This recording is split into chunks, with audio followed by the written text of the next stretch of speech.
What's up, YouTube? This is the 82 and 0 podcast. Continuing on, today we're taking a look at Reggie Harding. Now, this is a name that most people probably have never heard of, and it's a very tragic story. Harding was born to a 17-year-old mother named Lily Mae Thomas on May 4th, 1942. Thomas' parents forced her to put him up for adoption because she was so young. So a local couple in the neighborhood of Eastside Detroit named Hezekiah and Fanny Harding adopted him. And this is how he got his name of Harding. Now, growing up, he was always shy and reserved, but at the same time, he was also a troublemaker. And he was always very tall for his height. He was 6'5" by the age of 10. Now, Harding, at the age of 10, this is when he started taking a liking to basketball. And there was a mentor in the neighborhood named Bill Irvin who introduced him to basketball. So he would play on the local court with older kids, honing his skills. Unfortunately, trouble would find him wherever he'd go. He'd be in the neighborhood, getting into trouble, up to no good, stealing, robbing stores. So his foster parents were concerned about him, so they sent him to a summer camp in 1959 in Cadillac, Michigan. It was a cherry-picking farm, and unfortunately, he was the only kid of color. And this time, he was being bullied, because prior to this, he bullied everyone in school. Now, on the farm, he was bullied for his color and his size, so he decided to run away. And he stole the farmer's truck and drove back to Detroit. Now, it caught him a probation charge for Grand Theft Auto, and this would start his official legal troubles. And not only that, the Detroit press was against Harding. Although he was a basketball star, they were catching eye to his troubles and his scandals that were growing. And they put out an article where they talked about Harding, and they mentioned how he was adopted. Now, you got to understand, Reggie never knew he was adopted. So he took the newspaper to his adopted parents and demanded answers. And finally, they told him he was adopted. And this would create anger in him. He felt like he never fit in anywhere. He felt like he didn't know who he was. Now, the biggest indictment on Harding's life, and this is very sad to talk about, when he was 18, he got charged with statutory rape. Now, the girl did plead that it was consensual, and he got acquitted on all charges. She was 15. But that same year, Harding went to a party with a girl from Northeastern High named Florence Ballard. And for anyone who doesn't know who Florence Ballard is, she's a famous singer from the Supremes. Now, at the time though, she was just a high schooler. Same with Reggie Harding. They were two very popular kids. Her for her singing and him for his basketball skills. Now, they were at this party at a sock hop in Detroit's famous Greystone Ballroom, which used to be located on Woolward and Willis. She attended the party with her brother, but got separated from him. So when she got separated, she decided to walk home. She lived in the Brewster Douglas projects. So she starts walking home, and Reggie Harding drives up and offers to give her a ride. Now, she didn't think there was anything weird about this because she knew about Reggie. She thought he was a good man. She thought she was going to be safe with him. And it's very sad because he took her to an empty lot and he raped her at knife point. And after this, Florence Ballard would go into a deep depression for weeks. And it got to the point where she didn't even want to sing anymore. And although the Supremes would have a successful career, she battled with depression and alcoholism up until her death in 1976. She was only 32 years old. So she never really recovered after this. And Harding, he always got a pass for everything he did because he was this great basketball star. In high school, he averaged 31 points, 25 rebounds, 10 blocks, 8 assists. That's how good he was. And he led Eastern High School to 2 championships. So he led them to not only the city title, but the state title. So he was hyped up to be the greatest high school basketball player of all time at this point. And he was still getting in trouble. He was still robbing gas stations, which I'll get into later in the video. Now, Harding's teachers always gave him a pass. They would give him passing grades just because he was a basketball star. Nobody really ever stood up to him because of his size either. Now, it came with a blow because as great of a high school talent as he was, when he applied for college, given his talent, he got 155 college offers all around the country. But here's the problem. Harding didn't have the grades to go to college because it said that he didn't even barely know how to read his last year of high school. He barely had a first grade reading level. So he just got by on his star status. So you got to understand, back in this time, players couldn't be drafted into the NBA unless they played 1 year of college. And in the 1961 draft, or in the 1961 year, Harding would graduate from Eastern High. And he would declare for the draft. This is kind of crazy. He would get drafted twice. And I know this is sounding very confusing, but in 1962, they drafted him straight out of high school. The Detroit Pistons, his hometown team. Because they knew he didn't have the grades to go to college. But the NBA said, no. He has to play a year of college. So what Harding did was, he went to Nashville, Tennessee, where he played for Nashville Christian Institute, which was a prep school. This was to help get his grades up in hopes that he could play college ball somewhere else. But he also played semi-pro basketball for the Toledo Tartans and the Holland Oilers, which for people who don't know was in the Midwest professional basketball. So there's one thing I want to mention during this time too. He marries a college sweetheart of his, and he would go on to have 3 kids with her, which I'll get into why I'm mentioning her in a minute. Now, he beats the NBA's rule of playing college for a year, so he declares for the 1963 draft this time. And again, the Detroit Pistons take him, so he was drafted officially in 62 and 63 by the Detroit Pistons.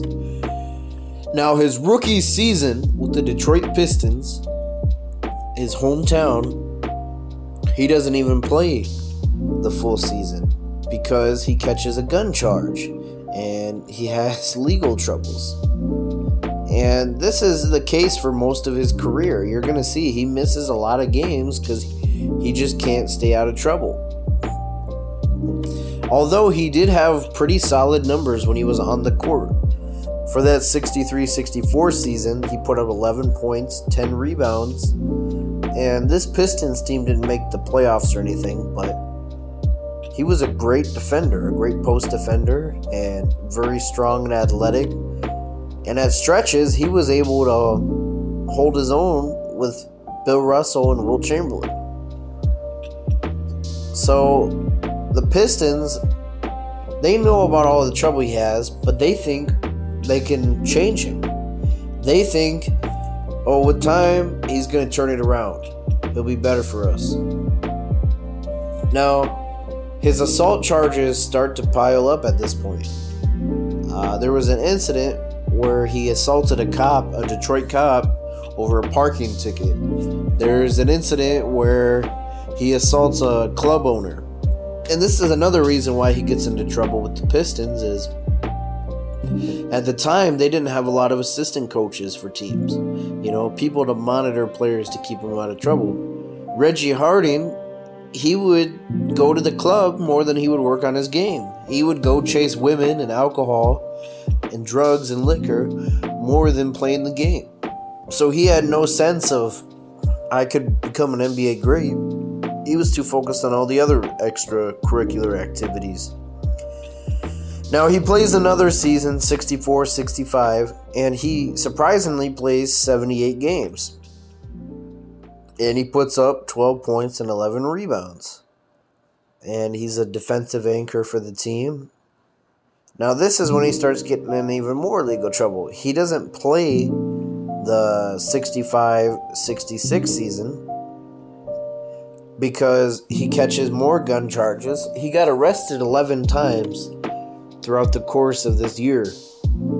And he gets a concealed weapons charge.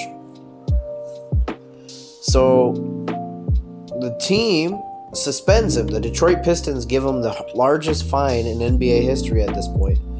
They give him a $2,000 fine, and he's suspended for the whole season. So he doesn't even play a single game in 65-66. Now, going into the 66-67 season, he would return with the Detroit Pistons. And while he's on the Pistons, they just decide they're done with him, to get rid of him. And this was after his 74 games with the Pistons. So he has a complete season there in 66-67. But his numbers fall off because he hasn't been working on his game. 5 points, 6 rebounds. So, like I said, the Pistons decided to get rid of him. And they end up working out a deal with the Chicago Bulls. And on October 2nd, 1967, the Detroit Pistons trade him to the Chicago Bulls for a third-round draft pick. So he goes to the Chicago Bulls, and the Bulls at the time, they really needed a center. They were getting their ass kicked by everyone. They needed someone down low. So they took a chance on him. And he would only play 14 games with the Chicago Bulls in the 67-68 season. So he starts out, like I said, he plays a few games there with the Pistons, but he would only play 14 games with the Bulls. And the reason for this is, again, legal troubles and just how he treats his teammates. He would get in fights in practices. He would slap teammates. He would threaten to shoot teammates. And there's a really sad situation where one of his teammates on the Bulls, they had a pickup game during a practice. And this player beat him in a game, one-on-one, fair and square. And Reggie couldn't handle defeat. He took that personal. So he threatened to kill him right there during practice. And he even went in the guy's room and threatened to shoot him. They were roommates at the time.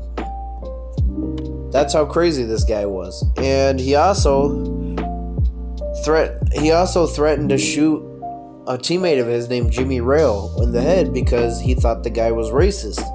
Not that he had any inclination to believe it, he just thought it in his mind. And he's told him he's going to shoot him. But also during this time, Reggie was heavy into heroin. And it was kind of clouding his brain. So it's getting so bad that, he's threatening friends like Flint Robinson, who I mentioned, and Jimmy Rail. And so the Bulls just say, forget it. His attitude is horrible. And it comes to a breaking point because Reggie Harding lies to the Bulls team. He tells them his daughter died and he needs time off. So they say, okay, take your time off, get everything into a accord, come back when you're ready. And weeks go by and they don't hear anything from him. And he faked the whole thing. And so the Bulls, they just said, forget him. And they cut him. They've completely from the team. So his last stint that he had for a professional team was that same year where he would go over to the ABA. And he would play 25 games with the Indiana Pacers for the 67-68 season. And he put up really great numbers. You saw what his potential could have been. He put up 13 points and 13 rebounds and 45% field goal shooting. So you started to see what his overall potential was. But unfortunately on the Pacers, he still couldn't stay out of trouble. And there was a TV interview. They were live on air. And it comes to a breaking point because Reggie got into an altercation live on television for the whole world to see with his coach. And he threatened to shoot him live on television. So, for anyone who doesn't know, their coach was Mike Storin. And Mike Storin was saying he didn't want to put Reggie Harding in the game. And Harding, he was like a megalomaniac. So he threatened to kill him right there on TV. And he was always known to carry around guns in his gym bag. And they weren't taking any chances with this Pacers team. So they cut him. Even though he was putting up good numbers, they got rid of him. And it's sad to say because he got a really good contract with the Pacers. They were giving him $300 a day. You know, I don't know what that'd be adjusted to in inflation today. But that's a great contract for back then. And even today, I mean, come on, most people would want to get paid $300 a day. So, after he gets cut from the Pacers, he catches another gun charge. And he gets sentenced 2 years to prison in the Jackson State Penitentiary in Jackson, Michigan. So he goes to prison for 2 years, and while he's in prison, he starts trying to better himself. He decides he's going to get off of heroin, and he starts getting his mind right. He gets back together with his wife, who they were having a rocky relationship at this point. You know, he was never faithful to her. He was always clubbing, and he even decides that he's going to become a Christian, and he starts going to church and, you know, chapel in the prison. And so when he gets out of prison, he decides he wants to work on a NBA comeback. So he starts working out every day, conditioning his body. He gets off of heroin, but there's no offers coming his way. And so once he gets out of the Jackson State Prison in Jackson, Michigan, he goes right back to hanging around nobodies and drug dealers and all these people that he grew up with in East Detroit. So all this effort he was making, he felt it was for nothing. And the reason I brought up his wife earlier is years prior, right? Well, not a whole lot of years later, but earlier, in his rookie season, his wife was at courtside at a basketball game, and she met Reggie Harding's biological mother. And so Reggie recently got to know his mother through his wife, Lily. You know, so Lily Mae and Reggie Harding reunite, you know, and he gets to really know who his mom is. And this is when he was bettering himself. But once the contracts weren't coming in, once he wasn't getting signed to a team or showing once any team was showing no interest in him, he went right back to the streets. So he goes back to robbing stores. And there's even a story I've heard where he robs the same store 3 times. And They knew who he was. He's a 7-footer. I mean, how many 7-footers do you have in the neighborhood? And the guy who he robbed the store from, he knew Reggie.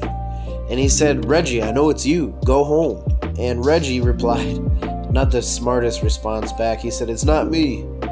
Like he knows his voice.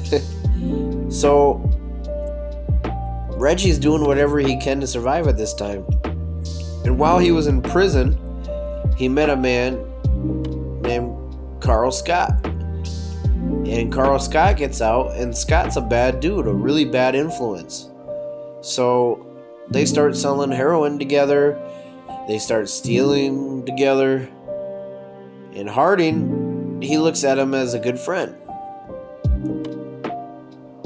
So he goes back to the hood and starts hanging out on the corner with friends, drinking, partying their lives away. Although he's off of heroin at this time, he's going back to drinking.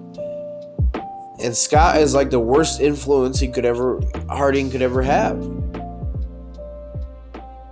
Now, I think what really threw Reggie Harding over the breaking point was 2 weeks prior to Reggie Harding's passing, Lily Mae Thomas, his birth mother, she was in an abusive relationship, and her boyfriend killed her.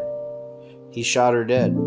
And this threw Reggie over the breaking point, because at the funeral it said he stood over her casket for 15 minutes. Just dead silence. Then he told the funeral director how he wants his funeral to be conducted. He told the funeral director, "I want a basketball and a Cadillac." Like his themed funeral. And people didn't really know how to take this. Is he like gonna commit suicide? What's going on? Is he predicting something? And just 2 weeks later, this is really sad because he'd been hanging out with Carl Scott, and like I said, Carl was such a bad influence. And on September 1st, 1972, this would be his death. Harding was standing on the corner of Kirschville and Parkview in the city's east side talking to some girls. And Scott, I think, was always jealous and envious of Reggie. He's the friend who liked having him around. He was toxic for him, but he was low-key jealous of him. And Scott was jealous that he was talking to these girls. And he goes over and slaps Reggie. Just right there in front of those girls. Now, Reggie's a 7-foot, 250-pound guy. So he picks up Carl. Carl was like 5'8" from what I've heard. He picks the dude up and shakes him in front of the girls and humiliates him. Treats him like a rag doll. And throws him on the ground, and Carl runs off. And about 20 minutes later, Carl comes back with a gat. He's got a pistol in his hand. And Harding is still there talking to the girls.